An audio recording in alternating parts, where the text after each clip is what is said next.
Hello साथीहरु, welcome to my mini blog. आज चाहिँ म तपाईहरुलाई के बनाउँदैछु भनेर देखाउँदैछु साथीहरु। आज चाहिँ म पोर्क भुटन बनाउन लागेको छु।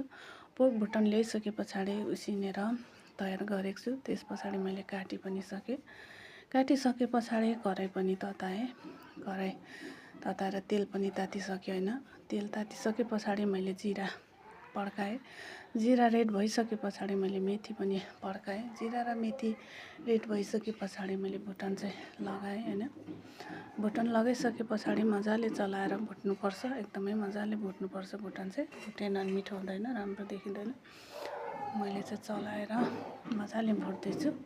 त्यस पछाडी यता चाहिँ टमाटर र प्याज पनि मैले काटेर रेडी गरिसके साथीहरु। तपाईहरुले टमाटर प्याज धेरै लाउनु मन पर्यो भने लाउन पनि सक्नुहुन्छ। म चाहिँ कम लाउँछु, त्यही भएर ठिक्क काटिरहेको छु। यता चाहिँ मेरो भुटन हेर्दै रेडी भइसकेको छ। त्यस पछाडी चाहिँ मैले प्याज लगाएँ हैन।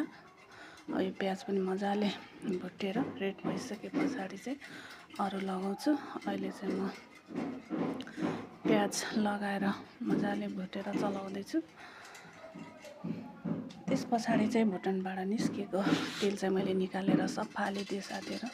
धेरै चिल्लो राम्रो लाग्दैन मलाई, त्यही भएर यहाँबाट निस्केको तेल सब निकालेर फालिदिएँ।